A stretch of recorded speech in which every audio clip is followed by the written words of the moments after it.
Hey there, and thank you for spending tonight with me. Tonight, we're slipping quietly below the waterline, down into the creaking belly of an 18th-century warship, somewhere on the open Atlantic, where the timbers groan and the lanterns sway, and the smell of salt and tar and 200 unwashed men hangs permanently in the air like a second skin. It is not glamorous down here. It is not the gold-braided world of the quarterdeck, or the candle-lit dining rooms of admirals who eat off silver plate while the hull shudders beneath them.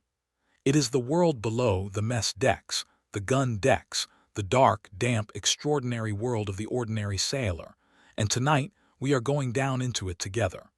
Before we begin, if you enjoy what I do here, feel free to subscribe. But only if you truly do. No pressure, no rush. And let me know in the comments where you're listening from and what time it is where you are, because somewhere out there it's always 3 in the morning. So go ahead and dim the lights. Maybe switch on a fan for that soft, steady hush in the background. Pull the blanket up to your chin and let yourself sink in. Let's pause for just a moment. Have you ever wondered what it was really like to live for months at sea, with no land in sight and no way off? Have you ever wondered whether you'd have lasted a single week in the cramped, swaying, perpetually wet world below the gun deck of a Royal Navy warship? Have you ever wondered what 200 men did for entertainment, for comfort, for something resembling dignity, when they were packed into a wooden vessel the length of a city block and sent out onto an ocean that didn't particularly care whether they made it home? Have you ever wondered what the food tasted like after 6 weeks at sea? Then come along, because when you close your eyes and open them again, you're no longer here. You've just woken up in 1753. You are lying in a hammock, 14 inches from the man on your left and 14 inches from the man on your right, and the ship is rolling, slowly, steadily, like a cradle being rocked by an enormous and indifferent hand. The smell reaches you before anything else. It is the smell of salt water, yes, but beneath it there is something deeper, bilge water, which is the water that collects in the very lowest part of the ship and sits there, warm and stagnant, mixing with whatever drains down into it over the weeks and months at sea. There is the smell of tar, which coats the ropes and the timbers and works its way into everything it touches, into the wool of your jacket and the canvas of your hammock, and, eventually, into your skin itself, so that a man who has been at sea for a year smells faintly of tar even when he is standing in a field in Somerset and has been there for a week and a half. There is the smell of gun smoke from yesterday's drill, which never entirely leaves a gun deck and which most men stop noticing after the first few weeks. There is the smell of 200 men who have not bathed in a very long time and do not have any particular plans to do so.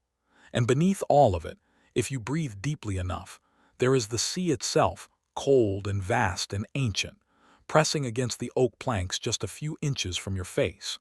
You are a sailor in His Majesty's Royal Navy. You are somewhere in the Atlantic Ocean, possibly heading toward the Caribbean, possibly toward the coast of France, possibly toward somewhere you have never heard of and would not be able to find on a map even if someone put one in front of you. You do not know exactly where you are. You do not need to know. That is the captain's problem. Your problem right now is considerably more immediate. Someone is shouting at you to wake up, and in the Royal Navy, when someone shouts at you to wake up, the correct response is to wake up immediately and without complaint, because the person shouting is the bosun's mate, and the bosun's mate has tools for dealing with men who do not wake up immediately and without complaint.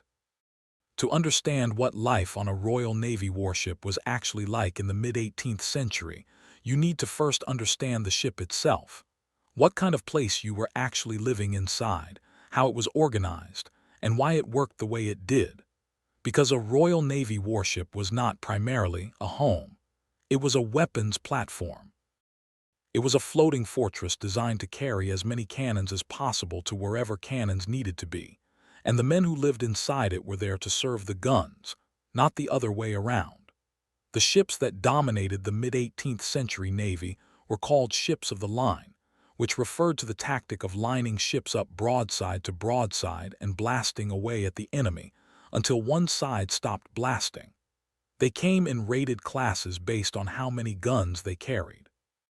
A first-rate ship, the largest and most prestigious, carried 100 guns or more and required a crew of 800 men or better. A second-rate carried 90 or so. A third-rate, which was actually the workhorse of the fleet, the ship that showed up to most of the actual fighting, carried between 64 and 80 guns and a crew of somewhere between 500 and 700 men. These were not small vessels. A third-rate ship of the line might be 170 feet long, which is about half the length of a modern football field, with a width of around 47 feet. They had 3 masts, miles of rigging, thousands of separate lines and ropes and blocks and pulleys, multiple decks stacked inside the hull, and a permanent population of rats, cockroaches, weevils, and, occasionally, the ship's cat, who was there to manage all 3 and managed them with the selective competence of a professional who has decided which parts of the job are worth doing. The crew lived, ate, slept, worked, fought, got sick, died, and occasionally made each other's lives extraordinary on this vessel, sometimes for years at a time without ever touching land. The longest deployments could keep a crew at sea for 3 years or more. Think about that for a moment. 3 years on a vessel that smelled like a wet dog who had eaten something unfortunate, surrounded by the same faces, eating the same food, sleeping in the same hammock, listening to the same sounds. We complain about long flights. They signed articles for 3 years. The ship was organized by function, and every section had a name, a purpose, and a social hierarchy attached to it that was as rigid as the oak frame surrounding it. At the very top, both literally and figuratively, was the quarterdeck, the raised section at the stern of the ship where the captain and officers walked, gave orders, and exercised a measure of dignity that the rest of the ship decidedly did not. The quarterdeck was off-limits to ordinary sailors unless they were there to work.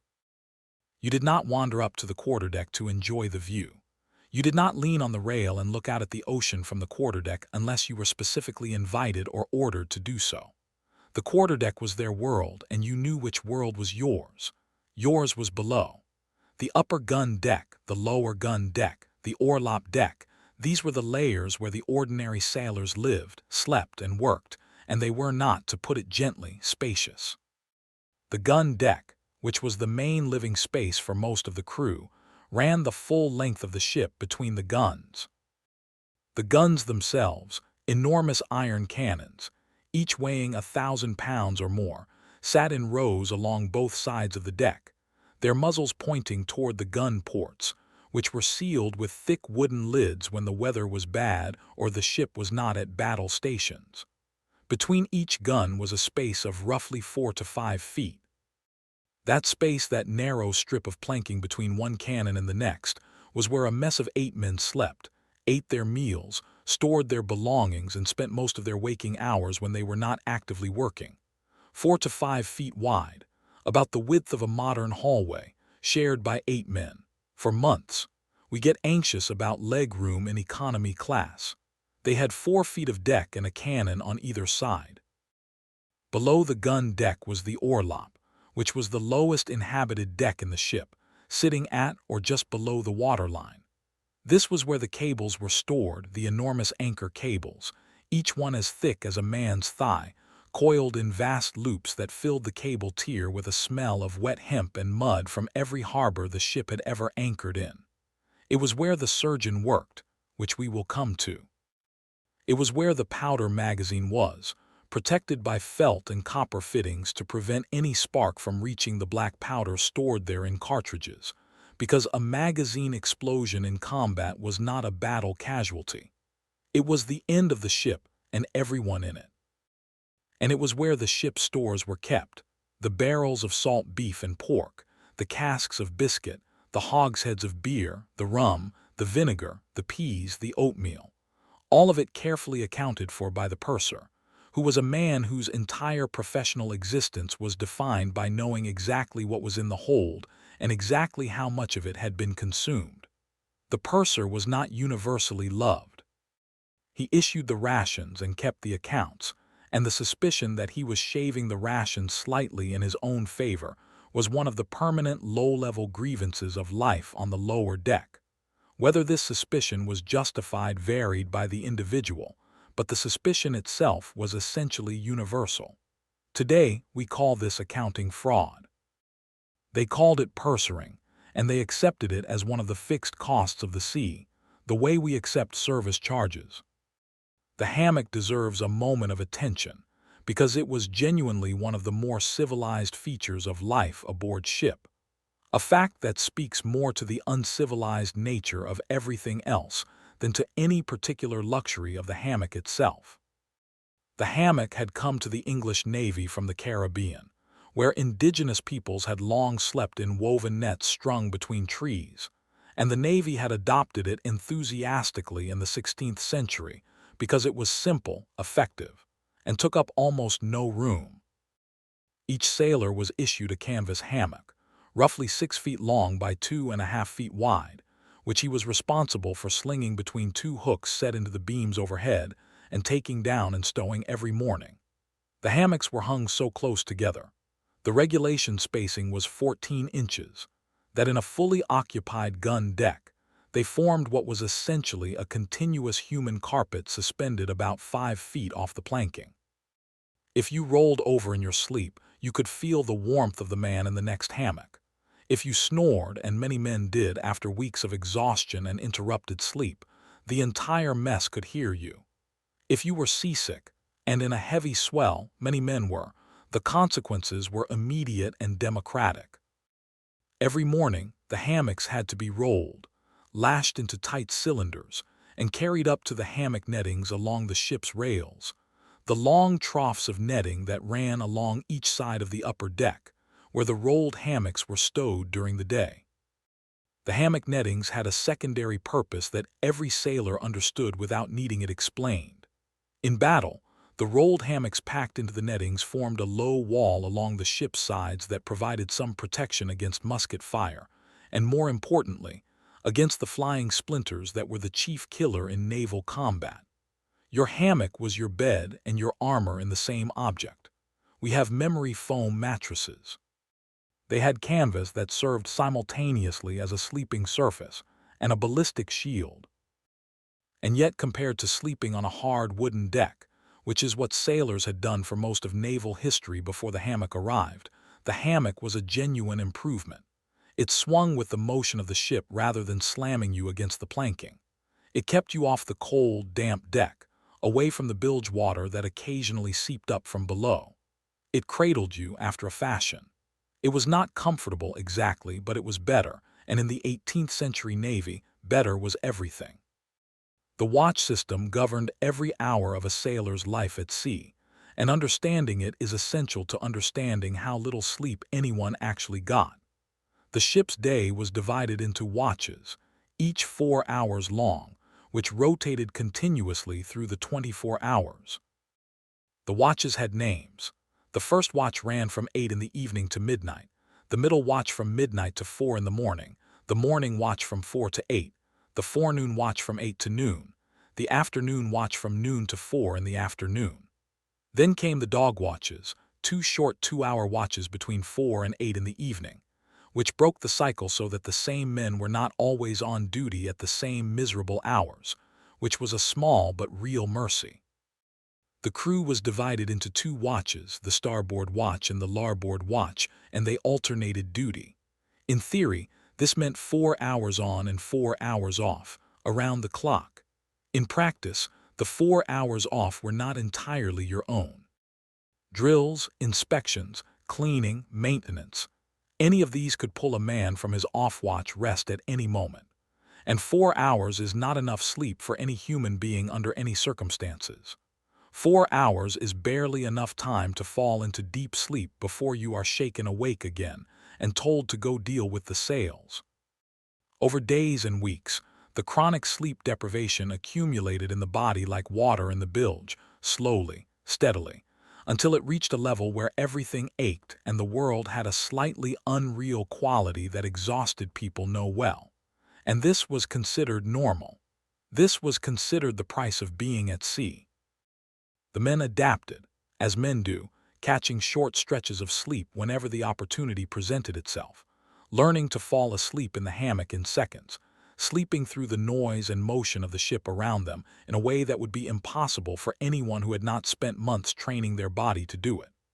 A veteran sailor could be fully asleep within 30 seconds of lying down and awake and functional within 30 seconds of being called. It was not restful sleep. But it was sleep, and it was enough to keep a man going. The time aboard ship was kept by a sand glass, a half-hour glass that was turned by the officer of the watch, and at each turning a bell was struck. 1 bell for the first half hour of the watch, 2 bells for the first hour, 3 for an hour and a half, and so on, up to 8 bells when the watch ended and the next watch began. The ship's bell rang through everything, through sleep, through meals, through the noise of the guns at drill and the rush of water along the hull, and after enough time at sea, the bells became part of the body's rhythm, a background pulse that told you, even half asleep, exactly where you were in the day. 1 bell in the morning watch, 4:30. Someone somewhere was awake. The night watches were their own particular world. Between midnight and 4 in the morning, with most of the crew below and the ship sailing on, the deck had a quality of solitude that was completely different from the crowded busyness of the day. The officer of the watch paced the quarterdeck. The helmsman stood at the wheel, eyes on the compass, adjusting by fractions of a degree, feeling the ship's movement through the spokes in his hands. The lookouts at the bow and in the top scanned the darkness. And the rest of the watch stood or sat in whatever sheltered corner they had found, quiet, thinking their own thoughts, watching the sea pass beneath the ship in the dark. On a clear night, this was one of the most extraordinary things the sea offered, the sense of being the only moving thing in an enormous stillness, the stars overhead and the phosphorescent wake behind, the ship pressing forward through the dark water with a sound like slow breathing. On a wet, cold night in the North Atlantic, it was miserable in ways that required some time at a comfortable desk to properly describe. Both of these things were true, sometimes in the same watch. Before we go any further into the life of the ship, we should address how men came to be on these ships in the first place, because the answer is more complicated than simply volunteering and considerably more uncomfortable. Some men did volunteer. The Navy offered pay, food, shelter, and the prospect of prize money, the share of captured enemy vessels that was distributed among the crew, and for men who were very poor, or who had exhausted their options ashore, or who simply found the idea of the sea compelling, the recruiting officer's table was not unattractive. There was a signing bonus, called a bounty, that could be several pounds real money, in an era when a laborer might earn 6 pence a day.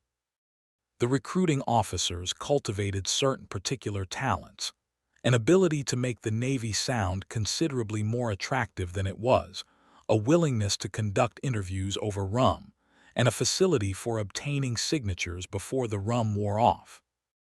But voluntary recruitment alone never filled the Navy's enormous wartime demand for men, which is why the press gang existed. The press was the practice of forcibly conscripting men into naval service, and it was entirely legal, and it was one of the most contentious features of 18th-century British life. A press gang was a party of naval men, usually led by a lieutenant, who would go into a port town or a coastal village and simply take men. They were supposed to take seafaring men, experienced sailors, men who already knew the sea, but in practice, the definition of seafaring man could stretch to cover almost anyone who was not fast enough to run away and did not have a sufficiently compelling exemption certificate. A fisherman who stepped off his boat at the end of the day and found a press gang waiting at the dock had very few options. He could resist, which was dangerous. He could claim an exemption. Certain occupations were legally protected, which might or might not be believed, or he could go. He might not see his home or his family for 3 years. He might not see them at all. This happened regularly throughout the 18th century in every major English port. Some men arrived on the ship furious and remained furious. Some adapted with a speed that suggested they had not, in truth, had very much to leave behind.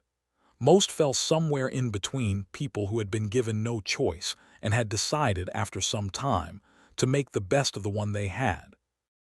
The Navy needed men, and the press provided them, and the men thus provided became, in time, sailors. Now let us talk about the food, because the food is where the 18th century Navy's relationship with its sailors becomes particularly instructive. The Navy fed its men, and that was already more than could be said for a great deal of employment in the 18th century. The men were fed regularly, on a fixed schedule, according to a specified ration that was set by regulation, and in theory, at least, had to be provided in full. Each man was entitled, per week, to 7 pounds of biscuit, 7 gallons of beer, 4 pounds of beef, 2 pounds of pork, 2 pints of peas, 3 pints of oatmeal, 6 ounces of butter, and 12 ounces of cheese. On paper, this is not an unreasonable diet for a man doing heavy physical labor. In practice, every single item on that list arrived aboard ship in a state somewhere between compromised and catastrophic. The beef and pork were salt-preserved, packed into barrels with enough salt to keep them for months or years, which is an impressive feat of food technology, and also made them essentially inedible without extensive preparation. The salt had to be soaked out before the meat could be eaten, which was done by boiling it in large coppers, the ship's cooking vats, for hours, until enough salt had been drawn out to make the meat theoretically edible. The resulting product was gray, stringy, barely flavored, and had a texture that sailors compared, not affectionately, to old boots that had been left in the rain. The fat, the only part of salt beef that retained anything approaching flavor, was rendered down and saved in pots. Men used it to grease their equipment, to waterproof their jackets, and on special occasions to cook with.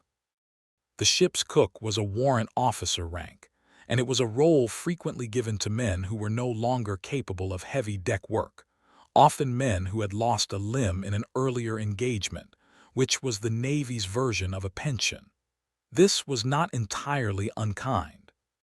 The cooking required strength, lifting copper lids, managing enormous pots, carrying provisions from the hold, but it did not require climbing the rigging or hauling on ropes under load, and a man with one arm could do it adequately. Whether adequately was the same as well was a question the regulations left open.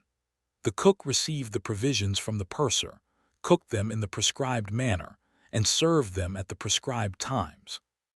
What he could not do, what no cook in the mid-18th century Navy could do, was make the provisions taste good, because the provisions themselves had been designed for durability, not flavor, and durability and flavor are not, in the world of 18th century naval catering, compatible goals.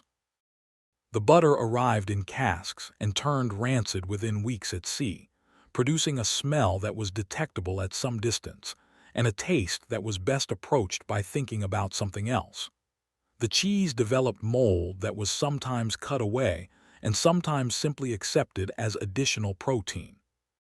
The oatmeal became home to weevils, tiny beetles that infested anything starchy on a ship within weeks of departure, and the peas developed a kind of geological solidity from months in the hold that made cooking them a lengthy and optimistic process. And the biscuit. The biscuit was the heart of the sailor's diet, the thing he ate every day, the thing he relied on most heavily, and the thing that, more than anything else, illustrated the gap between what the Navy provided and what the men actually received. Fresh biscuit made recently, within the last few months, was perfectly serviceable. Biscuit that had been in store for 6 months had developed weevils. Biscuit that had been in store for a year was not so much a food item as an ecosystem. The standard technique, taught by experienced hands to every new sailor, was to tap the biscuit sharply on the table before eating it. The sharp tap knocked the weevils loose and they fell out, and you ate the biscuit. If you did not tap it, you ate the biscuit and the weevils. Some men developed a preference for eating the biscuit in the dark, which had the advantage of making what you could not see considerably easier to ignore. Others soaked the biscuit in water or grog before eating, which softened it and allowed any remaining inhabitants to float to the surface where they could be skimmed off. This was called skilligalee when done with oatmeal, and burgoo when done with plain water, and the names themselves were a form of humor. The lower deck had a gift for naming its miseries in ways that made them sound like something you might actually want. Today, we check the use-by date before we eat anything and feel obscurely cheated if the packaging is slightly damaged. They tapped their biscuit on the table and ate what remained. Both approaches are rational, given their respective contexts. Imagine a man named Thomas. He is 23 years old and he has been at sea for 7 months, which is not unusual and is in fact considered relatively early in a typical deployment. Thomas is a topman, one of the sailors who works up in the rigging, climbing the ratlins to handle the sails at heights that would make most people's knees buckle. He is lean and brown and his hands are calloused to the point where he can grab a rope under full tension without feeling it, and his feet, which spend a great deal of time on thin wooden footropes 50 feet above the deck, have developed a grip that is almost prehensile. He has been doing this since he was 15. He does not think of it as remarkable. What Thomas does when he goes aloft is this. He climbs the ratlins, the rope rungs set into the shrouds at regular intervals, like a ladder made of rope, until he reaches the top, the wooden platform at the base of the upper mast. Getting over the top is the first thing that separates the sailors from the men who are still afraid of being sailors. You cannot climb straight over the top because the overhang of the platform means you would be climbing backward over nothing for a terrifying moment. The experienced men do it by swinging out on the futtock shrouds, the ropes that run from the lower part of the top outward and upward, dangling backward over the sea for a moment before pulling themselves up and over. The first time a man does this, his hands do not want to let go. His body sends very clear signals that letting go is not something it intends to do. But the men above are watching, and the work is waiting, and eventually the hands release, and the moment of hanging backward over 50 feet of nothing passes, and you are up, and it is done, and the next time it is slightly easier, and the time after that you do it without thinking. From the top, you can see the whole ship spread below you, and the ocean spreading out in every direction, and on a clear day the horizon is so far away that the curve of the earth is almost visible. The wind at that height is always stronger than on deck. It hits you fully, without the ship's hull to deflect or diffuse it, and in winter in the North Atlantic, this wind could strip the warmth from a man's body in minutes. The topmen who worked these heights were the ship's elite, the most experienced, the most agile, the most trusted sailors, and they knew it. They carried themselves differently from the men who worked the main deck. Not arrogantly exactly, but with a particular kind of confidence that comes from having done things that other men will not do repeatedly, without much fuss, in bad weather. Thomas wakes at the change of the middle watch, 4 in the morning. He does what every sailor does when he is woken. He is awake before his eyes are open, sitting up in the hammock and reaching for his jacket without any conscious decision to do so. His body has learned this. His body does it before his brain has finished loading. He rolls out of the hammock, lands on the deck, and is dressed and up the ladder and onto the deck within 2 minutes of the first shout. The air on deck hits him first. After the warm, thick human smell below, the deck air is cold and wet and enormous, and it slaps against his face like an open hand, and he breathes it in deeply because even after 7 months he still appreciates this, the sheer scale of the outside air after the confined dark below. The ocean is black and silver tonight, lit by a half-moon that keeps disappearing behind clouds, and the ship is moving well on a broad reach, the sails full and pulling, the hull slicing through the water with a sound like tearing silk. He looks up automatically, checking the set of the sails, topsails full, topgallants braced around properly, nothing flogging or backing, and is satisfied. Thomas takes his station at the main mast and waits to be told what to do. He does not have to wait long. The morning began properly at 4 bells in the morning watch, 6 o'clock, when the order came down for the hands to clean ship. Cleaning ship was a daily ritual that happened every morning without exception, regardless of weather, regardless of how little sleep the men had gotten, regardless of whether the ship had been in combat the previous day. It began with holisting the decks. The holystone was a large flat block of sandstone, roughly the size of a Bible, which is where the name came from, or possibly from the fact that using one required you to kneel, depending on which sailor you asked, and it was used to scrub the wooden planking of the deck until it was pale and smooth and virtually glowing. The men worked in pairs, pushing the holystones forward and back across the wet deck in a motion that was rhythmic, repetitive, and extremely hard on the knees. The smaller stones, hand-sized, for getting into corners, were called prayer books, because using them required you to kneel even lower. After a week or two of holisting, the deck planking became remarkably smooth, almost silky under the bare foot, and staying barefoot on the decks was not unusual even in cold weather because grip on the moving deck was better without shoes, and because shoes wore out and had to be replaced from a sailor's own pocket. The holisting took about an hour, after which the deck was swabbed with mops, the water squeegeed toward the scuppers, and the whole surface allowed to dry in whatever sun or wind was available. Then the brass was polished, the fittings, the compass binnacle, the bell, until it caught the morning light. Then the ropes were coiled. Not just coiled, but coiled correctly, in the Navy fashion, with each coil laid down clockwise, and the whole thing placed flat on the deck, or hung on its cleat or belaying pin in a way that was both correct and identical to every other coiled rope on the ship. Uniformity was not merely aesthetic. A rope coiled correctly ran out cleanly when you needed it. A rope coiled carelessly could snag, could twist, could delay the action that the rope was needed for by critical seconds. In a maneuver, in a storm, in a battle, seconds mattered. The rope was coiled correctly every time. After the cleaning, the day's work proper began, the maintenance, the drills, the inspections, the 100 tasks that kept a wooden ship alive in a saltwater world. The order of the day was posted by the first lieutenant each morning, and the boatswain's mate piped the orders that set each division of the crew to their specific work. The piping of the boatswain's call, that high, piercing whistle whose different tones and combinations carried different commands, was the sound by which the ship's day was organized. Every sailor learned to read those tones the way a city person learns to read traffic lights. The crew of a Royal Navy warship was not a random collection of men. It was a society, small, dense, hierarchical, and governed by customs and codes that had evolved over centuries. At the top was the captain, who held a kind of absolute authority that is difficult to appreciate in any other context. The captain's word was the final word on every matter aboard the vessel. He could punish, reward, promote, degrade, confine, and sentence. He was the court of first and last resort. Below the captain were the commissioned officers, the lieutenants, the master, the surgeon, the purser, the chaplain if the ship was grand enough to carry one.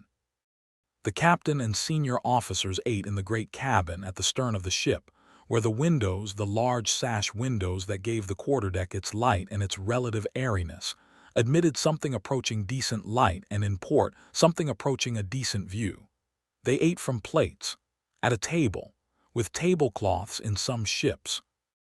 The captain's cook was a separate person from the ship's cook, and the captain's provisions, his personal stores, purchased at his own expense and supplemented by gifts from merchants and colonial officials, and anyone else who wanted something from a Royal Navy captain, were considerably better than what came out of the main coppers. A captain hosting dinner for his officers might offer roast chicken if the ship's livestock was still producing, or fresh fish caught from the ship, or a preserved ham from his own stores. He would offer wine. He would offer port after dinner. This was not the world of the lower deck. The lower deck world was the 4-foot space between the guns, the gray oatmeal, the hardtack, the communal bucket of water for washing. Both worlds existed simultaneously on the same ship, separated by a few feet of oak planking and several centuries of social order. Below the commissioned officers were the warrant officers, the gunner, the bosun, the carpenter, the cook, who were specialists, men whose expertise in a particular area of the ship's operation had earned them a rated position and slightly better living conditions. The bosun was in many ways the real operational heartbeat of the ship. He was responsible for the sails, the rigging, the anchors, and the cables, and a bosun who knew his work could make the difference between a tight, well-handled ship and a shambling one. He had a call, a small silver whistle-like instrument that produced a piercing tone. That was the sound of authority on the deck. A good bosun was respected the way that any skilled and authoritative person is respected in a dangerous environment. The carpenter was the person who stood between the ship and the ocean, and he went around with his mallet tapping planks and frames the way a doctor might tap a patient's chest, listening for the resonance that told him whether the wood was sound. When he found rot, and there was always, on a wooden ship that had been in the water for years, some rot, he dealt with it, replacing planks, caulking seams, driving oakum into gaps with a caulking iron and mallet in a sound that was the soundtrack of every dockyard and working ship. He had plugs of various sizes for stopping emergency leaks, a collection of shaped wood that ranged from the size of a thumb to the size of a fist, ready to be driven into a hole made by a cannonball below the waterline while men worked pumps and prayed. He was, in short, the person who maintained the argument that the ship was a solid object rather than a collection of planks doing their best. The lower deck had its own culture, its own language, its own humor, and its own way of making life bearable. Men formed messes, groups of 8 who shared a table space between the guns, and within the mess, they developed the closeness that comes from being unable to get away from each other. They knew everything about each other. They knew who snored and who talked in his sleep, and who cried quietly in the night when he thought no one could hear, and who had a sweetheart waiting in Portsmouth, and who had gambling debts, and who was afraid of heights, yet climbed the rigging anyway because the alternative was worse. They shared food from their ration when someone was sick. They covered for each other when someone was too exhausted to stand a proper watch. They argued about everything, about card games, about the cook, about who had taken more than his share of the beef, about an offense offered 2 months ago in a port they could barely remember, with the passionate intensity of people who have absolutely nothing else to argue about. And they gambled. Cards were everywhere on the lower deck, greasy, dog-eared packs that had been through a dozen voyages and been shuffled so many times that experienced hands could identify each card by the marks on its back. The gambling was technically against regulations. The gambling happened constantly. Dice games, card games, wagers on anything, whether the next port would be Barbados or Antigua, whether Alastair would fall asleep during his watch again, whether the cook would burn the peas on Thursday. Men played for their rations, for small coins, for IOU notes that circulated through the mess like a private currency. A man who was good at cards was a man with resources. A man who was bad at cards and kept playing anyway was a man who would spend the next month eating his messmate's charity and being quietly judged by everyone including the ship's cat. And they sang. Sailors sang constantly, not for entertainment exactly, but because work songs organized collective labor. When a group of men needed to pull together on a rope, to haul in unison at precisely the same moment, a good shanty was as useful as any piece of equipment. The shantyman called the verse, the crew pulled on the chorus, and the combination of rhythm and music turned a dozen men into a single machine. The songs were often bawdy. They were frequently about women, or shore leave, or the amount of rum they expected to drink when they next made port. They were the sound of the ship working, as natural and constant as the creak of the timbers. In the evenings, when the work was done and the mess table was down and the rum had been drunk, there was sometimes music of a different kind. A fiddle. On this particular ship, the fiddle belonged to a man named Cornelius, who had come from Cork and who played with a facility that was inversely proportionate to his apparent interest in almost everything else. Cornelius was not particularly good at his naval duties. He was an indifferent lookout and a mediocre hauler, and he once went to the wrong gun station at battle quarters and had to be redirected by a lieutenant who was not having his best day. But when Cornelius played evenings in harbor, or on quiet nights at sea when the watch on deck was small and the rest of the crew could gather in the mess, the gun deck became briefly something else. The officers pretended not to hear. The men danced when there was room. Nobody mentioned it in the log, but it happened. And occasionally sailors put on plays. This sounds improbable, but it is documented well enough that we can say it with confidence. On long voyages, men would write or adapt plays, comedies, mostly simple stories with stock characters, and perform them on the gun deck for an audience of their shipmates, with costumes assembled from whatever the ship's stores could provide. Women's roles were played by whoever was smallest and most willing to be laughed at. Props were improvised. The audience sat on sea chests and gun carriages and laughed at jokes that were old and familiar and landed perfectly anyway, because laughter on a ship at sea is its own currency, and you do not waste it. We should talk about rum, because rum on a Royal Navy warship was not a treat or a luxury. It was a ration, a daily issue, as regulated and expected as the biscuit and the salt beef. By the mid-18th century, the standard issue was half a pint of rum per man per day, divided into 2 issues, one in the morning and one at noon, and this had been the practice long enough that it was considered not a perk but a right. A sailor who did not receive his rum ration was a sailor who had been wronged. The rum was sometimes drunk neat, which made the morning watch considerably more interesting, and sometimes mixed with water in a ratio that varied by personal preference, producing a drink called grog, named allegedly after Admiral Edward Vernon, who ordered the mixture watered down in 1740, a decision that the lower deck has not entirely forgiven since. The addition of lemon or lime juice to the grog, which became increasingly standard practice as the century progressed, had the entirely accidental but enormously important effect of preventing scurvy. Nobody understood why at the time. The sailors drank it because it made the grog taste slightly less like the barrel it came in. The vitamin C was incidental. The scurvy prevention was not. Scurvy, the disease caused by a lack of vitamin C, was one of the great killers of long ocean voyages, a slow and demoralizing condition that made old wounds reopen, teeth loosen, joints ache, and the body gradually lose its ability to maintain itself. The earliest symptoms were fatigue and irritability, which could be attributed to any number of other causes. Then the gums became soft. Then the old wounds reopened. Then, in its final stages, it became impossible to ignore. A fleet that had been at sea long enough without fresh food could lose as many men to scurvy as to battle, which is not a comparison that reflects well on anyone's planning. The lime juice in the grog changed this. Not immediately, not consciously, not with any understanding of what was actually happening inside the men's bodies, but empirically, measurably, in the records of ships that carried citrus versus ships that did not. It is the kind of accidental discovery that happens throughout history. Something works before anyone knows why, and the knowing why comes much later, and by then, the practice is simply tradition.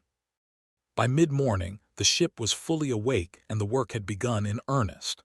Life aboard a Royal Navy warship was not all dramatic battles and screaming cannon fire.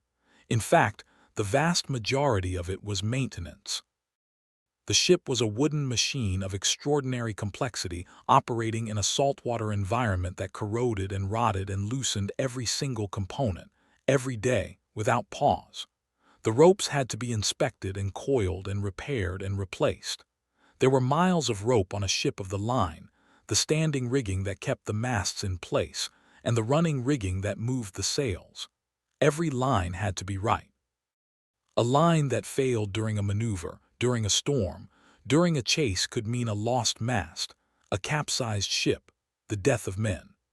Rope work was a craft that took years to learn properly, and the men who did it well were proud of that knowledge in the way that craftsmen are proud of any skill requiring genuine time and effort to acquire. The language of rope alone was elaborate enough to fill a dictionary. the difference between a bowline and a clove hitch, between seizing and splicing, between a bend and a knot and a hitch. This vocabulary was the common language of the lower deck. A man who did not know it was a man who was still learning, and learning was something the ship had no patience for except by doing. The sails had to be inspected and mended. The sailmaker and his mates spent much of every day with needles and palm thimbles, pushing heavy curved needles through canvas that had the texture of cardboard and the forgiveness of sheet metal. A sail that blew out in a storm was not simply replaced. It was repaired, laboriously, stitch by stitch, because sails were expensive and time was what the ship had most of. The guns had to be maintained, swabbed, inspected, carriages checked, breaching ropes tested. And the pumps had to be worked every day because every wooden ship leaked. Not catastrophically, usually, but wood and water reach an accommodation that involves the water winning a little bit every day, and the accumulated water in the bilges had to be pumped out with regularity. The chain pump, the principal pump on most ships of this period, was a loop of chain fitted with wooden discs that ran down through a pipe into the bilge, carried the water up, and discharged it through the scuppers. It was operated by a pair of handles at the top, worked by two men in a continuous, monotonous back-and-forth motion. When the pump sucked and gasped and the flow slackened, it meant the bilges were nearly dry and the work was nearly done. That particular sound was one of the more satisfying things a sailor could hear. Punishment on a Royal Navy warship was swift, physical, and public. The primary form of punishment for ordinary offenses was flogging. The instrument was the cat's nine tails, a handle with 9 knotted cords, each about 18 inches long. The sentence was pronounced by the captain, carried out by the boatswain's mate, witnessed by the assembled crew who were required to attend. The number of lashes was specified, 6, 12, 24. For serious offenses, the sentence could reach beyond anything the body was designed to absorb. It would be wrong to pretend this system was universally brutal or that every captain was a tyrant. Some captains ran tight ships with frequent flogging. Others went months without ordering a single lash, and the men appear to have had clear ideas about what constituted fair punishment and what did not. A fair captain who punished genuine wrongdoing was respected. A captain who punished capriciously, who flogged men for trivial offenses or invented reasons, that captain was feared, which is a different thing entirely. A ship with a fair captain developed genuine loyalty. A ship with a harsh and arbitrary captain developed resentment that could, in extreme cases, tip over into mutiny. The Royal Navy had mutinies. The most famous, at the Nore and at Spithead in 1797, shook the entire government. The demands of the Spithead mutineers were not revolutionary. They wanted better food, better pay, and the right to see a doctor when they were sick. These were not unreasonable things to want. The government gave them most of what they asked for, which suggests that most of what they asked for was, in fact, reasonable, and the only thing that had prevented it being provided earlier was the assumption that men who had no alternatives would simply endure rather than resist. They endured for a long time, and then they stopped enduring. Let us meet another person aboard this ship. His name is William, and he is 14 years old, and he is a midshipman, which means he is simultaneously one of the most socially elevated people on the lower decks and one of the most miserable. William is the son of a naval officer, placed on this ship through a network of patronage and recommendation. That was how the Navy filled its officer ranks, not by examination alone, but by connection, by who you knew, by the web of obligation and favor that ran through British society like the rigging ran through the ship. William's father wants him to have a career. The Navy is a career. Therefore, William is here.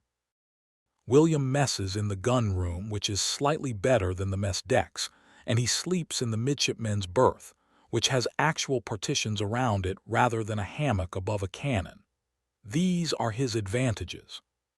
His disadvantages include being 14, being very far from home, being perpetually seasick for the first 9 days, and studying navigation under a master's mate, who has the patience of a man who has explained the same thing to many 14-year-olds, and is not convinced that explaining it a 14th time will produce different results. Navigation in the 18th century was a genuine intellectual challenge. To find your position on the open ocean without electronic instruments required you to measure the sun's angle above the horizon at noon, which gave your latitude, and to calculate your longitude by comparing local noon to the time kept on your chronometer, which was set to Greenwich time. Each hour of difference between local noon and Greenwich noon represented 15 degrees of longitude. The ship had moved that many degrees east or west of Greenwich since the last certain fix. The calculations required logarithm tables and careful arithmetic, both of which William had been studying for 2 years and could perform adequately in classroom conditions. At sea, with the ship moving and the sun occasionally obscured, and the anxiety of being wrong about where you were pressing in from every direction, the calculations felt considerably more fraught. "The math is not the hard part," the 19-year-old midshipman Hartley told him, once, in the straightforward way of someone who has been where William is and escaped it. "The hard part is not being afraid of being wrong when it matters." William was not sure this was entirely comforting, but he filed it away. The other midshipmen, 4 of them, ranging from 13 to 19, treated him with the matter-of-fact roughness of people who had recently been in the same position and had learned that roughness was the appropriate response. They were not unkind. They were not particularly kind. They were honest about what was coming and what was expected, and what would happen if he could not manage it, which was, in its way, more useful than any amount of encouragement. The sea, in fair weather, could be a genuinely beautiful place. This is easy to forget when cataloging the miseries of lower-deck life, but the men who spent years at sea were not blind to it. The journals and letters they left behind frequently mention the ocean's beauty with a directness that is striking in men who were not otherwise given to aesthetic observation. The phosphorescence at night, the way a ship moving through warm southern waters would leave a glowing trail behind it, and the bow wave would foam with cold blue light, as if the ocean were made of stars. This was noted again and again, with something approaching wonder. Flying fish, leaping in silver arcs alongside the bow. The appearance of dolphins, which sailors considered good luck, and which would sometimes ride the bow wave for hours, their shapes gray-green and quick in the green water below, visible if you leaned out over the bowsprit and looked down. Whales, surfacing at a distance, enormous, unhurried, indifferent to the ship passing through their ocean, spouting white plumes that caught the light. A man who had grown up entirely inland, who had never seen the sea before the press gang found him, sometimes found himself on deck at a quiet moment looking at something he had no frame for, no category, no prior experience that could receive it. The colors of the sea itself, which changed with the depth and the weather and the latitude in ways that a man who had spent his whole life inland could not have imagined, the bright turquoise of the Caribbean shallows, the dark indigo blue of the deep Atlantic, the cold gray-green of the English Channel, each with its own quality of light and its own smell of wind. The stars. At sea, away from any land, the stars were extraordinary. On a clear night, far enough from any coast that there were no hills to interrupt the horizon, the sky appeared to extend all the way to the water, and the stars filled it from edge to edge. The Milky Way was not a faint smear but a dense river of light overhead, and the familiar patterns Orion, the Great Bear, the Southern Cross appearing as the ship moved south, were navigation as much as they were beauty. Thomas, who had learned to read the stars as a boy and refined that reading over years at sea, sometimes paused in his work on the midnight watch to look up. Not for long. There was always something that needed doing, but for a moment. He had tried to describe the equatorial night sky in a letter home from the last voyage. He was not sure he had managed it. Some things do not fit easily into sentences. The horizon in clear weather was 30 or so miles away at deck level, further from the tops, and the mind, which is always quietly trying to calculate where it is in the world, found it difficult to fully process an environment where the horizon was not broken by anything, where there was no church steeple, no hillside, no tree, just the meeting of sea and sky going in every direction equally. After enough time, the mind stopped trying to calculate and simply accepted. The ocean became, in the way that all persistent realities become, simply the world. The storm arrived without particular warning on a Tuesday morning, in what the captain judged to be early October. The barometer had been dropping steadily for 2 days, and the master had made careful note of this in the log with the controlled language of a professional who does not wish to alarm anyone unnecessarily.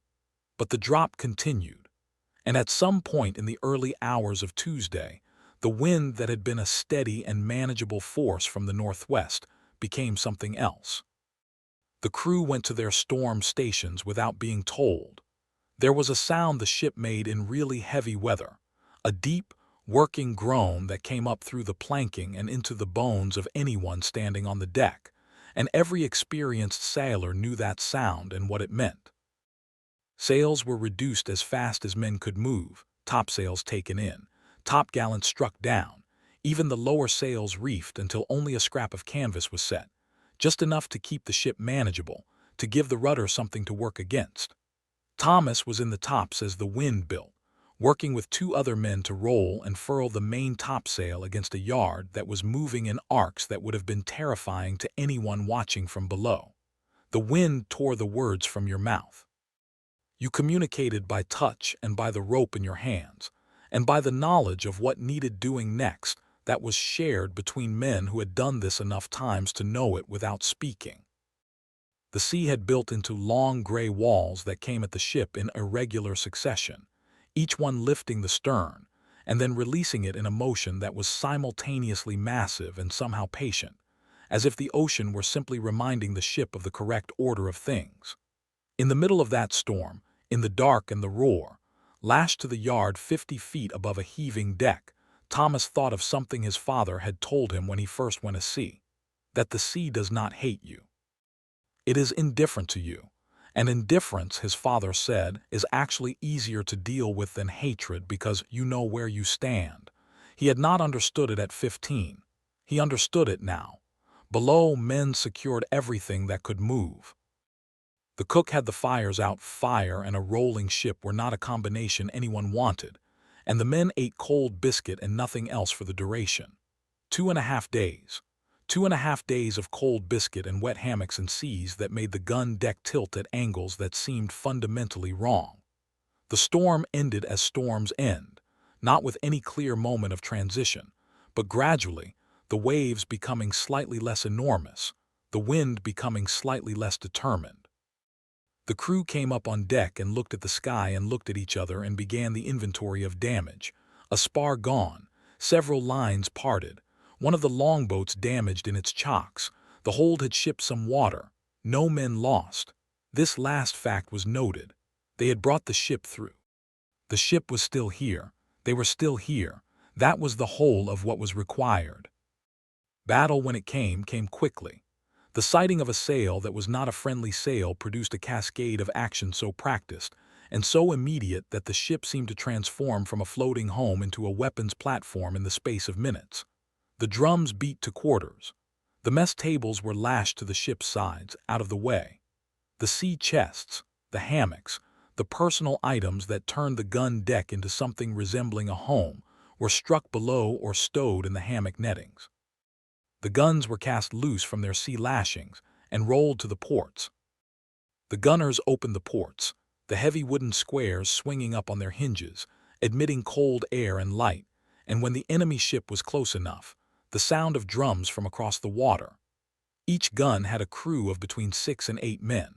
The gun captain who aimed and fired, the sponger who swabbed the barrel between shots, the loaders who rammed the cartridge and ball home, the men who handled the tackles that ran the gun back to its firing position after recoil.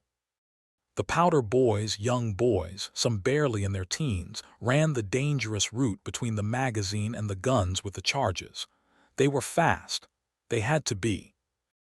The entire process for a trained crew on a third-rate ship of the line could be completed gun-loaded, run out, fired, swabbed, reloaded, fired again in 90 seconds.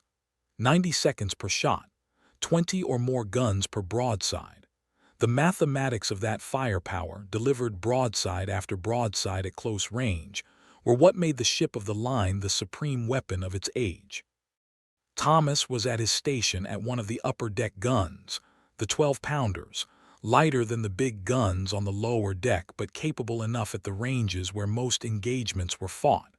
He had done this before, not often enough to be bored by it, but enough to know what to expect. The noise when the broadside fired was beyond noise. It was an event that happened to the body rather than merely to the ears, a concussive wave that pressed against the chest and stopped thought for a moment. Smoke. So much smoke that a gun deck in action became almost impossible to navigate by sight.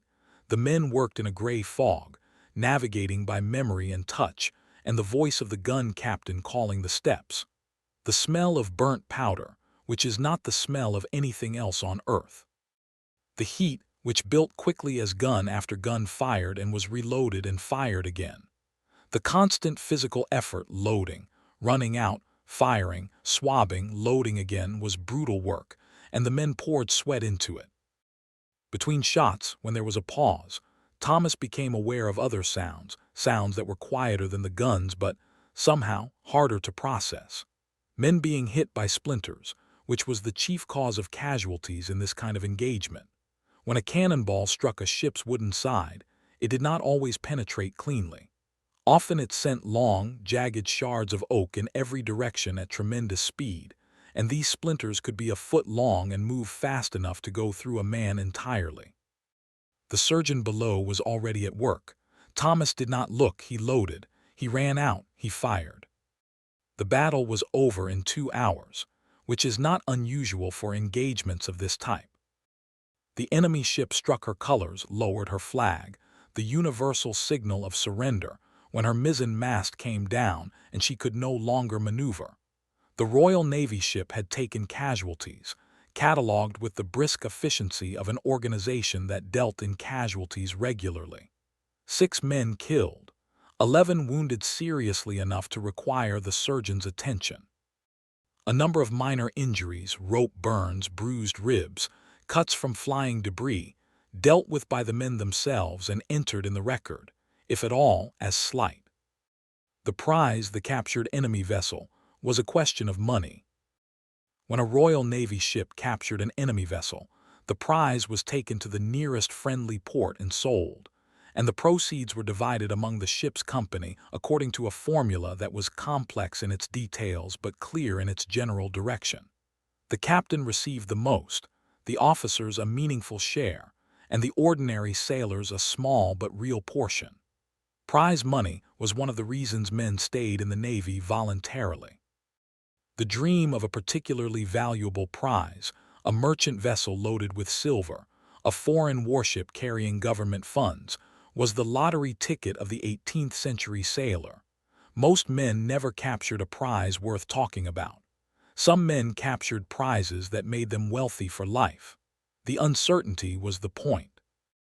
The mess would be lighter by some number of faces tonight.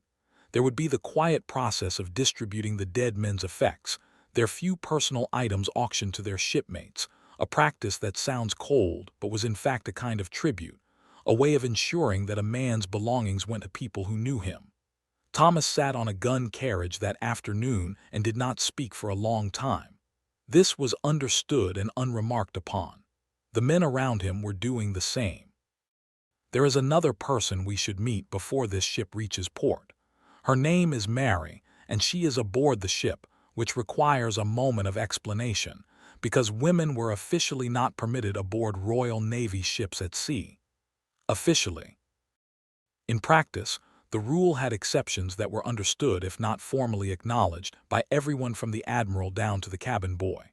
Mary is the wife of one of the able seamen, a Bristol man called John, and she came aboard in port and simply did not leave when the ship sailed. She has been at sea for 4 months. Her presence is known to the captain, who has chosen not to notice it, which is how a great many things were managed aboard 18th-century warships. Mary does laundry. She mends clothes for the men in the mess, who pay her in small amounts of tobacco or biscuit. She assists the surgeon occasionally with patients who require sustained care, sitting with a man through a fever night, changing a dressing, the kind of attentive presence that medicine requires, but that institutions rarely have enough of. She is accepted by the men around her with the matter-of-fact tolerance that life at close quarters produces. She is also, in a way that the official record of the voyage will not reflect, essential. History is full of people who were there without being written down. She is part of this. The ship's surgeon, whose name was Ada, worked in the cockpit deep in the orlop, below the waterline. Being below the waterline was intentional. In a battle, cannonballs fired in a normal engagement could not reach that depth, which meant the surgeon could operate without the additional variable of being shot while removing a splinter from someone's thigh. Ada was 41 years old, a spare and careful man who cleaned his instruments between patients. This was not universal practice. Germ theory was still a century away, and most surgeons of the period made no connection between instrument cleanliness and postoperative outcome. But Ada had observed, over years of practice, that men whose wounds he kept clean did better than men whose wounds he did not, and he had adjusted his practice accordingly. He could not explain the mechanism. He trusted the observation. He knew that fresh air was better than stale air. He knew that citrus helped with scurvy, though he could not have explained why vitamin C was preventing the disease. He knew that rum cleaned wounds better than water. He knew that sitting with a sick man through the night, simply being present, attentive, there, seemed to matter to outcomes in ways that he could not quantify but could observe. After the battle, Ada worked steadily and without drama. 11 wounded men. He moved from one to the next with the focused efficiency of someone doing hard work that matters, and the men waiting on the benches watched him and were afraid, and were also, somehow, reassured by the watching. A surgeon who knows what he is doing looks different from a surgeon who does not. The men had learned to read that difference. Ada knew what he was doing.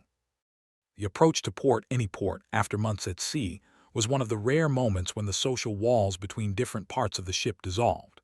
Everyone wanted to see land. The smell of land reached the ship before the land could be seen, a green, complex smell, full of soil and vegetation and human habitation, layered over and under the salt smell of the sea approach. After months of salt air and gun smoke and bilge, this smell was almost overwhelming.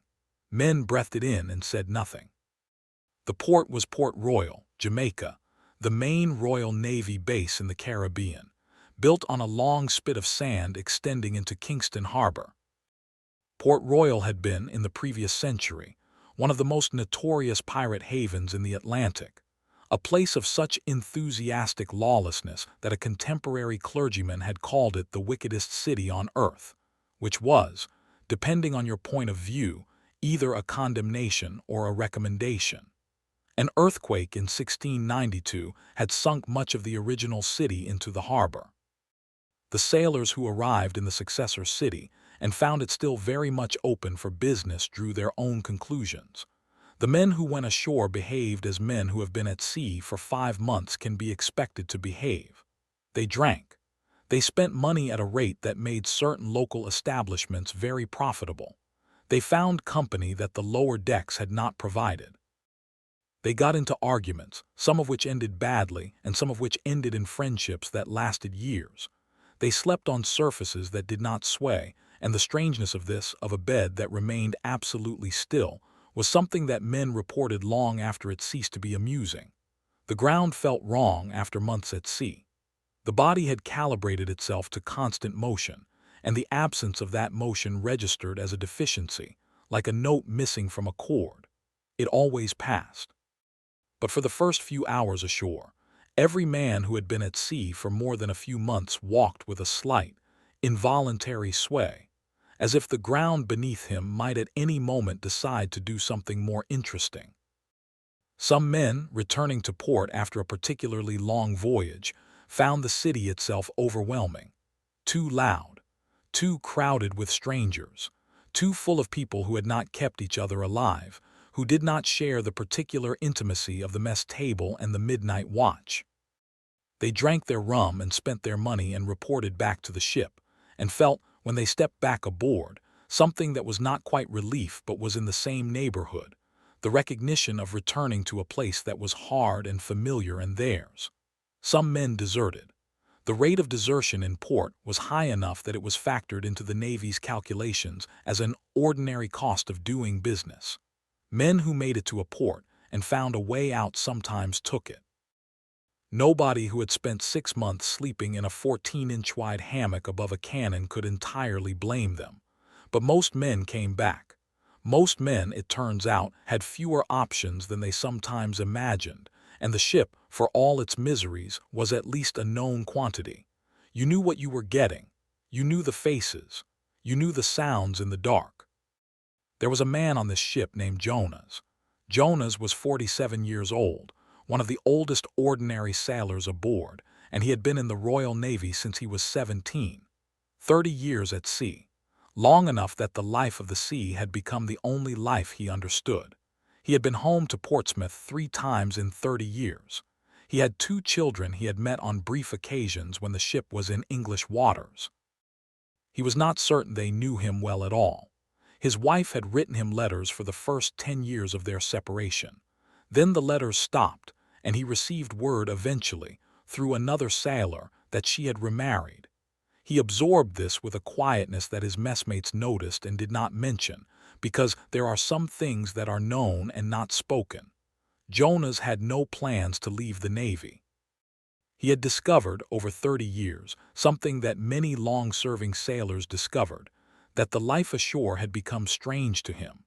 The solid ground felt wrong under his feet. The silence of a house at night was more disturbing than the constant working noise of a ship. He missed the specific smell and sound and motion of a vessel underway in a way that was almost physical. The sea had become his country. The ship had become his home. He carried in his head an atlas of the world's oceans more detailed and more personal than any printed chart. Every sea he had sailed, every current he had ridden, every port he had entered in good weather and bad. He knew where the flying fish appeared. He knew at what latitude the Milky Way shifted overhead. He knew the precise smell of a West Indian anchorage at low tide versus high. He knew the sound of ice, the low, grinding moan of pack ice in the northern latitudes that told you, before you could see it, that you were too far north. This knowledge was worth nothing ashore and everything at sea. When the ship entered port and the men scattered, Jonas sometimes stayed aboard. He sat on the bowsprit in the harbor light, watching the water, and did not feel that he was missing anything. The younger sailors occasionally asked him things, how to read weather, how to handle a particular knot, what he had seen in 30 years. He answered simply and without embellishment, which was itself a form of authority. He had been to the China Sea. He had been to the coast of West Africa. He had survived 3 battles, 2 serious storms, 1 fever that had taken men on either side of him. He did not know why he had survived and they had not. He had stopped asking the question. Some things were not questions. They were simply facts, and facts had to be lived with rather than understood. The evening meal on a quiet day in harbor was the best meal of the week. Fresh provisions came aboard in port, fresh bread, which was as different from ship's biscuit as summer from winter.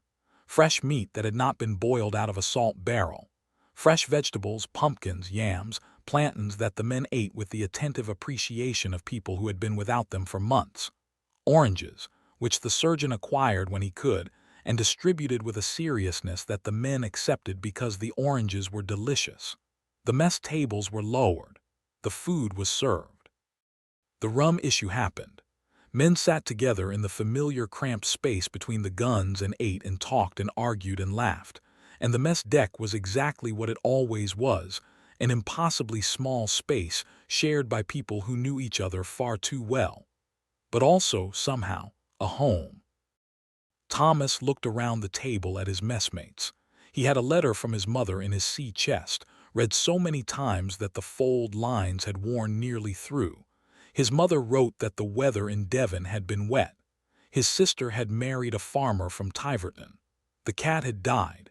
He knew this letter by heart. He could close his eyes and hear it in her voice, the careful sentences, the way she always wrote God willing before any mention of the future, because she was a woman who had learned not to take the future for granted.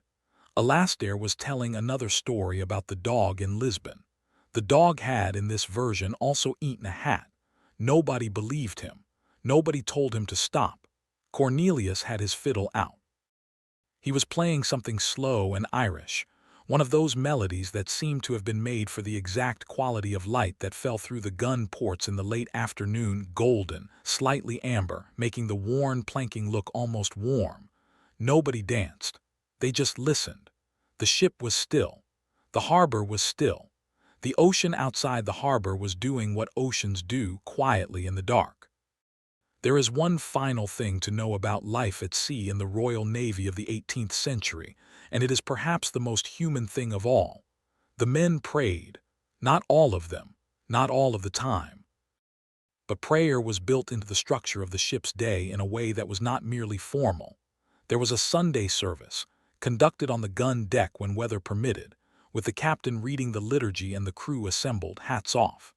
Beyond the official service, many men carried private faith into their hammocks and their watches and their moments of fear. When the battle began and the world became noise and smoke, some men prayed without thinking about it, reaching for something older than thought. When illness came, in the long, slow nights of fever in the surgeon's cockpit, men prayed for relief and sometimes received it, and sometimes did not and made of that whatever they could. When the storm hit, the real storms, the North Atlantic winter storms or the Caribbean hurricanes that could make a ship disappear without trace, the prayers that came up from the lower decks mixed with the sound of the hull working and the wind and became, for a moment, the whole universe. And sometimes, out of those storms, the ship came through. The wind moderated. The seas lay down. The sun appeared. And the men who had been clinging to their stations in the dark and the roar came out into the clean air and looked around and began, because there was nothing else to do and because this was what they were, the work of putting things right. A spar replaced. A line re-rove. The deck swabbed again. The pumps worked. The ship restored to herself, piece by piece, by the men who lived inside her. There is something we have not yet talked about, which is what the ship actually smelled like when the weather turned warm, and the ship had been at sea long enough for everything organic aboard to have reached its full potential. We touched on it at the beginning, the bilge water, the tar, the men, but the full reality of the olfactory environment on a ship of the line in tropical waters deserves more careful attention, if only because understanding it helps you understand everything else about the life. The bilge water, as previously noted, was the water that collected in the lowest part of the ship. Every ship leaked. This was not a design flaw. It was simply the nature of wood and water. They reach an accommodation, and part of that accommodation involves a small but continuous flow of seawater through the planking, through the caulking, through the seams that opened and closed as the ship worked in a seaway. This water collected in the bilge, the very lowest point of the hull, and mixed with everything that drained down from above.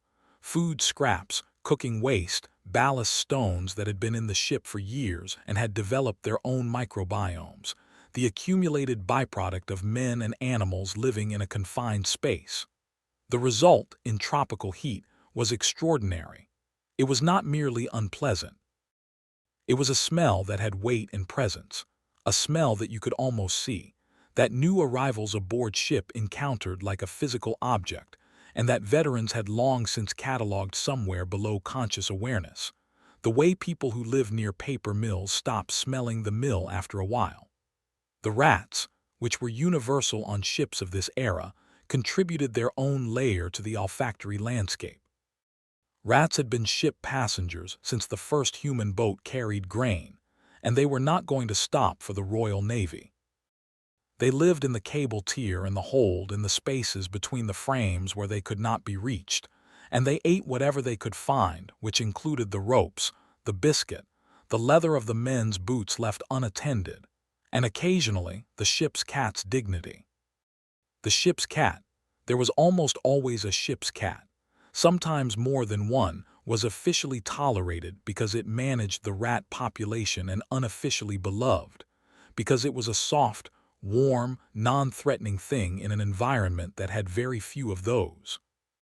Ship's cats were fed from the cook's scraps and lived entirely contrary to all naval regulations governing the behavior of animals aboard vessels, which is to say they went where they pleased, slept on whatever they chose, and were never, under any circumstances, disturbed by anyone who wanted a quiet life. The captain of this ship had a cat that occasionally joined him at dinner in the great cabin, sitting on a chair and regarding the proceedings with the tolerant contempt that cats extend to all human activity. This was not remarked upon in the log. Some things were simply understood. The water situation aboard a Royal Navy warship was one of the more persistent logistical problems of life at sea, and it was solved in the 18th century in ways that were either impressively practical or cheerfully toxic, depending on the specific solution. Fresh water was stored in wooden casks in the hold, large barrels, each containing perhaps 40 gallons, that were filled from shore before departure and then drawn on over the course of the voyage. The problem with wooden casks full of water in the hold of a ship was that the water deteriorated rapidly. Within weeks of departure, the water in the casks had begun to develop a green tinge and a smell that was difficult to describe without recourse to the olfactory history of a small pond in August. Longer voyages saw the water progress through a series of stages that were essentially the stages of a pond ecosystem developing in an enclosed environment. You could filter it. You could boil it. You could add vinegar, which was kept aboard partly for just this purpose, and partly because vinegar kept, and keeping was the primary virtue of anything aboard ship. Or you could drink the beer instead. Beer lasted longer than water in this period, a fact that is more counterintuitive than it should be, and that had made beer, or at various points ale, or small beer, which had a lower alcohol content than ale, the standard naval beverage for centuries. The beer was not particularly good beer. It was not the kind of beer that anyone would voluntarily drink for pleasure. It was thick and yeasty, and slightly sour in a way that was less refreshing than it was simply wet, which was the criterion that mattered.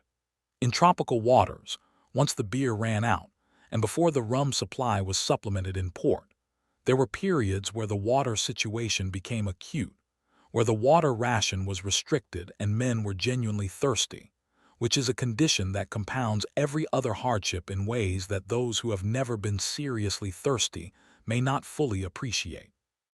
Thirst makes the food taste worse. It makes the heat feel worse. It makes everything feel worse. A ship that was well provisioned with good water was a very different place from a ship that was running low, and the master's calculations about when the water would run out and how far they were from the next watering place were some of the most consequential calculations anyone on the ship made. We should spend some time in the great cabin, not because it was typical, it was very much not typical, but because understanding the captain's world helps you understand the men's world by contrast, and contrast is the great clarifier of historical understanding. The great cabin was at the stern of the ship, in the broadest and therefore most spacious part of the hull, with the large windows of the stern gallery looking out over the ship's wake. On a fine day, those windows admitted light and air that the rest of the ship did not see. On a rough day, the shutters were bolted and the water came in anyway, because the sea pressed in wherever it could. The captain's quarters on a ship of the line were, by the standards of the ship, large. By the standards of any house ashore, they were small, a few rooms partitioned off by wooden bulkheads that were removed when the ship cleared for action, because the guns in the stern needed their space. But the captain had a bed, an actual bed, fixed in a frame to the deck rather than a hammock. He had a dining table large enough to seat his officers for dinner. He had a servant, or in some ships too, who cooked and cleaned and managed his personal stores. He had wine. He had books. He had, in short, the material conditions of a modest but recognizable middle-class life, transported onto a ship and carried across the ocean. On this ship, the captain was a man named Donahue, who was 44 years old and had been at sea since he was 12. He dined alone most nights, reading at table with his cat occupying the second chair. On Sundays, he invited his officers to dinner. These dinners were formal affairs, the officers in their best coats, the table properly laid, the conversation carefully calibrated to be professional without being stiff and personal without being intimate. The food was better than what came from the main coppers, which was not difficult. The wine was better than the grog, which was also not difficult. But the conversation was something that neither the officers nor the captain could get from their day-to-day work, a space where they were not captain and lieutenants, but simply men, talking about books and about home and about the ports they had been to and the things they had seen. Donahue was not, by the standards of the age, a harsh captain. He was not a kind one either. He was fair, which is the highest compliment the lower deck gave, and which on a ship meant something specific, that he punished when punishment was warranted, rewarded when reward was warranted, and did not punish or reward for any other reason. The men respected this without liking him, which was exactly the relationship he wanted. Likeable captains, in his experience, ran into difficulties that fair captains did not. He had been fair for 20 years. It had served him well.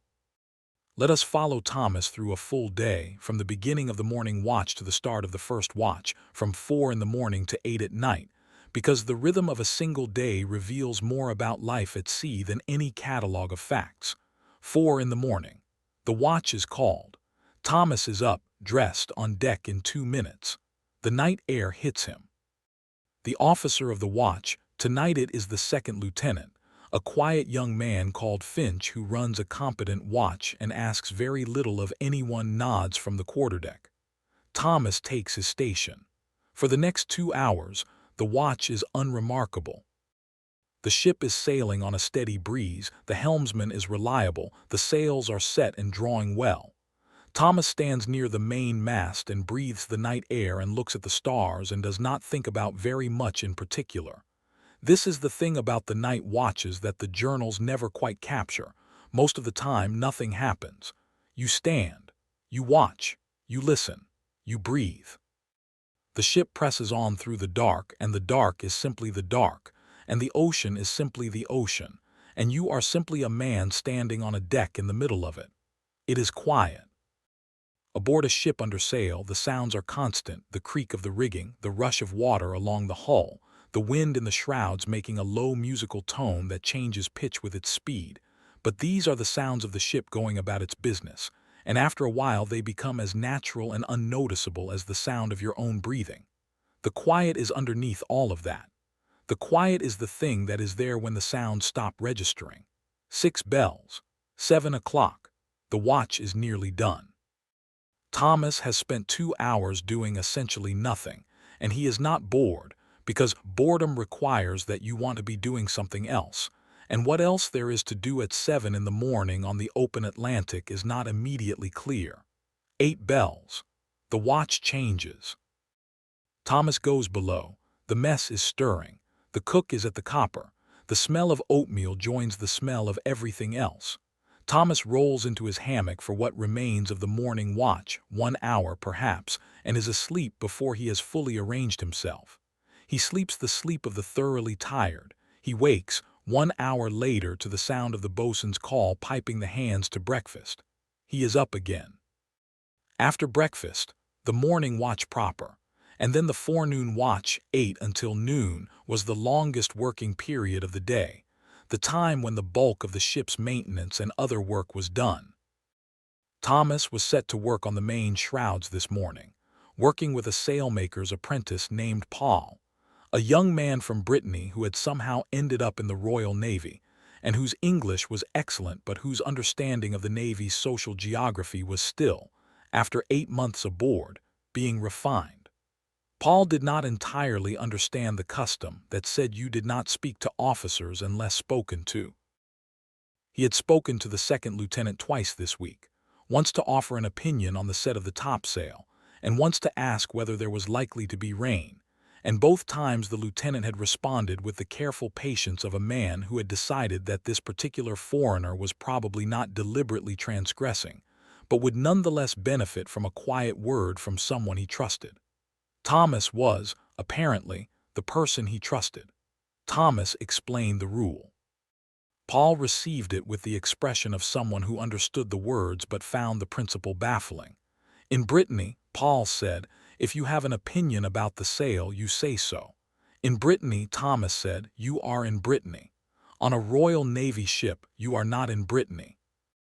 Paul considered this for a long time, holding a piece of rigging in both hands, and then said, "Understood."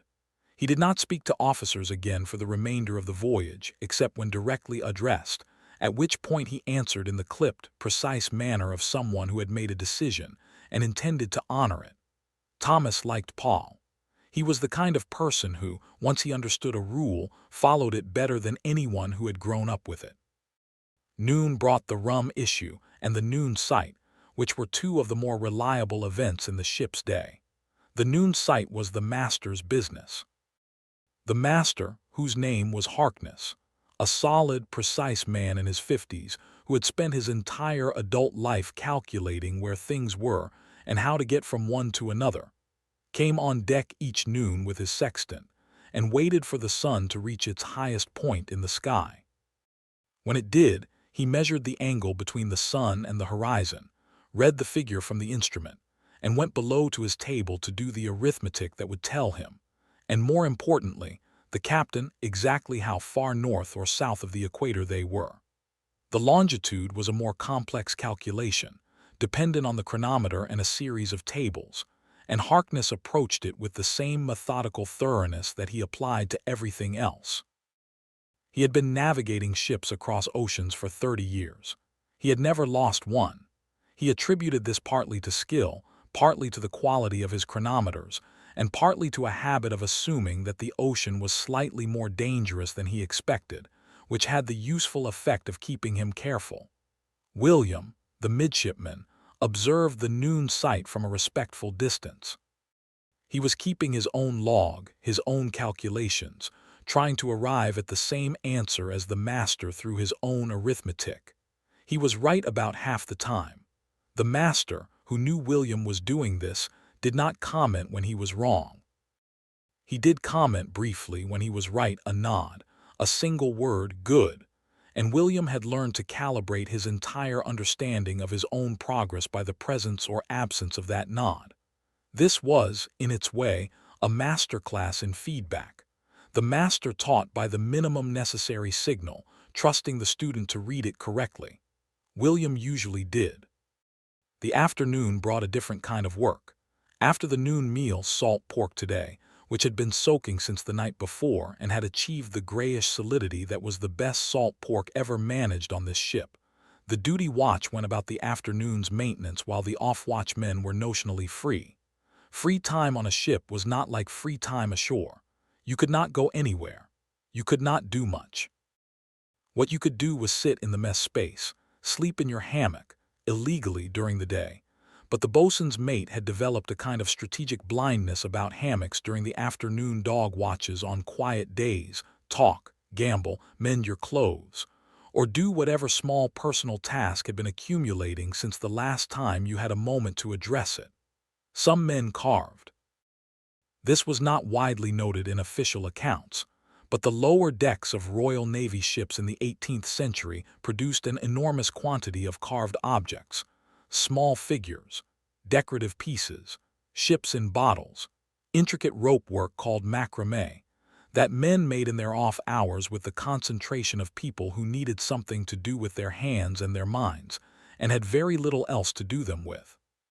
The materials were what the ship provided: wood from the carpenter's scraps, rope from the bosun's offcuts, bone and ivory from the cook's remains.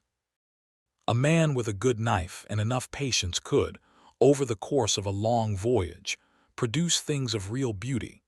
The kind of work that required no formal training and no particular background, but only time and care, and the human need to make something that did not previously exist. Thomas had a small collection of carved pieces in his sea chest, a dolphin he had made on the last voyage, a small ship that he was not entirely satisfied with, and a figure of a woman that he had started and put down and started again several times without arriving at the result he wanted. He was not sure he had the skill for the woman. He kept the wood, though. He was not ready to stop trying. There is one more thing to say about the equator crossing, which we visited earlier in the company of the newly humbled William. The equator crossing ceremony, Neptune's court, the shaving, the ducking, had a function that was not merely entertaining, though it was entertaining. It was a rite of passage. It was the moment when a man who had never crossed the equator became a man who had, and this distinction was taken seriously by every sailor who had been through it, because the sea was full of distinctions that the land did not recognize, and that therefore had to maintain their own authority. A man who had crossed the line was a shellback. A man who had not was a pollywog. These were not insults and compliments. They were simple categories like old and young, or experienced and inexperienced, marking a real and meaningful threshold in a sailor's life. When a pollywog became a shellback, something genuinely changed. Not in the man's formal status, not in his pay or his duties or his hammock position, but in the way other men looked at him. He had been somewhere. He had done something. He was now on the other side of a line that most people on Earth would never cross, in a literal sense, and in the sense that the men on these ships understood it. William, dripping and tar-streaked and laughing despite himself, felt this. He had been through something, and it was done, and he was different for it. He spent the rest of that afternoon drier and slightly more confident than he had started it. The next morning, when Hartley set him a navigation problem that he had previously failed twice, he got it right. He was not certain these events were connected, but he thought they might be. The nights at sea had their own progression, their own texture, their own particular flavor depending on where in the voyage you were. In the first weeks out of port, the nights had the quality of novelty. The sea was still interesting. The stars were still something to look at with fresh attention. Even the darkness had a freshness to it that weeks of looking at it would eventually wear away. In the middle weeks, the nights became the nights, a known thing, a reliable thing, something to get through. The watch stood, the watch changed, the ship pressed on. The stars were the same stars they had been last night and would be tomorrow night. The darkness was the same darkness. The sea was doing what the sea does. But in the late weeks of a very long voyage, the nights sometimes came back around to something like wonder, in the way that things which have become so familiar they are invisible occasionally become visible again. The way you look at your own hand and suddenly see it, really see it, as the extraordinary object it is. Thomas had been at sea long enough to know this cycle. He had been at sea long enough to trust it. The wonder came back if you were patient. It always came back. On a clear night 3 weeks before they made their first landfall, Thomas was on the midnight watch and found himself standing at the bow, the very prow of the ship, the bowsprit extending ahead of him into the dark, and looking at the water. The ship was passing through a patch of warm sea where the phosphorescence was particularly active. Every wave the bow pushed aside lit up green and blue and cold white, and the disturbance spread outward from the hull in lines of cold fire, and in the bow wave, right at the point where the water first broke around the stem, there was a brightness that came and went with each wave like something breathing. Thomas stood there for a long time. He was technically supposed to be at his station. He was not at his station. Nobody said anything. The officer of the watch may have noticed. If he did, he chose not to notice that he noticed, and the moment passed, and Thomas stood in the dark with the cold fire running out from the bow of the ship in every direction, and thought nothing at all. Sometimes thinking nothing at all is the best thing you can do with a thing that cannot be thought about. One last thing before we leave this ship and let her sail into the dark of history where she belongs. The men who served in the Royal Navy of the 18th century came from every corner of the British Isles and from considerably further afield. The muster rolls of ships from this period are a remarkable demographic document. They list the birthplaces of the crew, and the variety is astonishing. Devon and Cornwall, which produced many natural seafarers. London, which produced men of every kind. Scotland, which was very well represented in the Navy and which had a reputation, among the lower deck, for producing men who were both reliable and very difficult to argue with. Ireland, from which came an enormous number of sailors, some of them voluntary and some of them somewhat less so. And beyond the British Isles, men from Portugal, from Spain, from France, sometimes former enemies, captured and then choosing to serve rather than spend years in a prison hulk. Men from the Caribbean islands, from West Africa, from the American colonies. The lower deck of a Royal Navy ship was, in this sense, considerably more cosmopolitan than the society that produced it, and the culture that emerged from this mixing was something unique. A lower-deck English that borrowed words and expressions from a dozen languages, and that could be understood in its basics by any sailor from any of the nations represented, because the sea itself provided a common vocabulary of wind and water and rope and gun. Paul from Brittany understood this. He had arrived on the ship speaking English and French and a smattering of Breton, and after 8 months he spoke the lower-deck version of all three, mixed in proportions that bore no relationship to any of them in their original form, but that communicated perfectly well in the context where it was used. Language, like water, finds its level. The level here was whatever worked, and it worked across the 30 different birthplaces represented in this ship's muster, across the different faiths and histories and reasons for being here. They ate the same gray oatmeal. They stood the same watches. They tapped the same biscuit on the same table. They were not the same as each other, but they were the same crew. And the sea, in the end, is not interested in where you are from. It is interested only in whether you can do the work. Most of them could, most of them did. And that, in the end, is what kept the ship going. You are in your bed, you are warm, you are still. The mattress beneath you is soft in a way that Thomas would have found frankly astonishing, and that Jonas, who spent 30 years sleeping in a canvas hammock above a cannon, would simply not have believed without demonstration. The ceiling above you is not moving. There is no smell of bilge water, no creak of timber under strain, no sound of the sea pressing against the hull from the other side of a few inches of oak. There is no watch to stand at midnight. There is no one who will shake you awake in 4 hours for your rotation. There is no biscuit to tap and no gray oatmeal to contemplate. You can sleep as long as you like, in warmth, in stillness, in silence.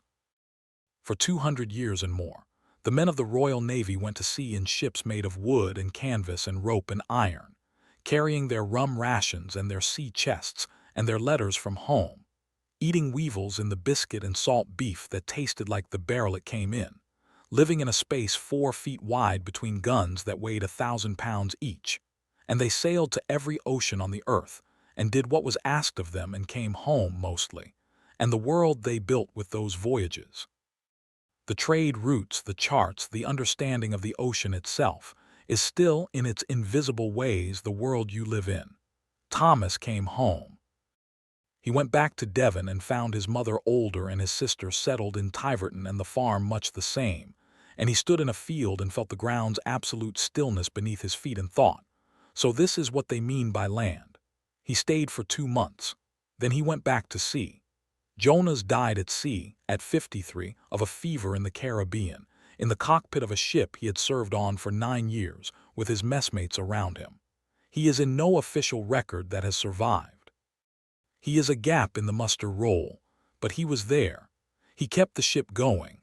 He climbed the rigging and pumped the bilges and tapped his biscuit and watched the stars and sat on the bowsprit in harbor light and watched the water. But he was there. William became a lieutenant, then a commander, then a captain, and served for 30 years. And his journals survive in a naval archive in London and describe the crossing of the equator in 1753 with a tone of genuine amusement that suggests that later had eventually arrived. He mentions, in a brief passage in his 3rd journal, a topman from the foremast watch who showed him, one clear night, how to identify the Southern Cross, and says he has never forgotten it. Mary returned to Bristol, and history does not say more about her than that. But she was there. She is part of this. The sea is still out there tonight, vast and dark and moving in the ancient patterns it has always moved in, indifferent to everything. And somewhere out on it, in the long history of all the ships and all the men and all the miles, there is still a mess deck swaying slightly in the dark, and the sound of men sleeping, and the smell of salt, and the first gray light of a watch beginning. Spare a thought for them. They lived, and it was hard, and they were human, and it was enough. Sleep well. And that, for tonight, is where we will leave it. I hope you found something in this story worth carrying into your dreams, some corner of the gun deck, some face at the mess table, some moment of phosphorescence in the dark water that stays with you a little. If you did, a comment below means a great deal. Tell me where you are in the world as you listen, and what hour it is for you. If you enjoyed tonight's telling, a subscription keeps these stories coming.